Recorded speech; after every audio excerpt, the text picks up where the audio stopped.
ശാസ്താംകോട്ട മനക്കര സാഹിത്യ ഗ്രാമീണ ഗ്രന്ഥശാല ആൻഡ് വായനശാല വാർഷികം നടത്തി. ഓണാഘോഷവും ഇതോടനുബന്ധിച്ച് സംഘടിപ്പിച്ചു.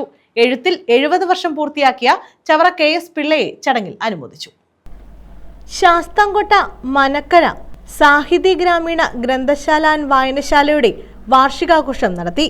ഇതോടനുബന്ധിച്ച് ഓണാഘോഷവും നടന്നു. എഴുത്തിൽ 70 വർഷം പൂർത്തിയാക്കിയ ചവറ KS പിള്ളയെ ചടങ്ങിൽ അനുമോദിച്ചു. Sasthamcotta block panchayat president R. Sundaresan ഉദ്ഘാടനവും അനുമോദനവും നിർവഹിച്ചു.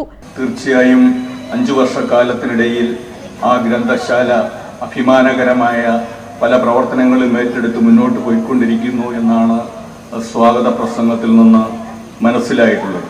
സ്വന്തമായി 3 സെന്റ് വസ്തു കരസ്ഥമാക്കുകയും അവിടെ ഒരു കെട്ടിടം ബഹുമാന്യനായ MLA പ്രാദേശിക വികസന ഫണ്ട് ഉപയോഗിച്ച് നിർമ്മിക്കുന്നതിനാവശ്യമായ പ്രവർത്തനങ്ങൾ ആരംഭിക്കുവാനും കഴിഞ്ഞു എന്ന് പറഞ്ഞത് തന്നെ വലിയ ഇടപെടലിൻ്റെയും പ്രവർത്തനത്തിൻ്റെയും സൂചനയായി നമുക്ക് കാണാൻ കഴിയും എന്നുള്ളതാണ് യാഥാർത്ഥ്യം.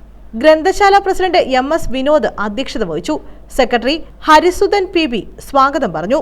ശാസ്താംകോട്ട ഗ്രാമപഞ്ചായത്ത് വൈസ് പ്രസിഡന്റ് ഗുരുകുലം രാകേഷ് അനുമോദനം നിർവഹിച്ചു. താലൂക്ക് ലൈബ്രറി കൗൺസിൽ പ്രസിഡന്റായി തെരഞ്ഞെടുക്കപ്പെട്ട RS അനിലിനെ ചടങ്ങിൽ ആദരിച്ചു. ബ്ലോക്ക് പഞ്ചായത്ത് അംഗം തുണ്ടിൽ നൌഷാദ് അനുമോദനം നിർവഹിച്ചു. താലൂക്ക് ലൈബ്രറി കൗൺസിൽ സെക്രട്ടറിയായി തെരഞ്ഞെടുക്കപ്പെട്ട S. ശശികുമാറിനെയും ചടങ്ങിൽ ആദരിച്ചു.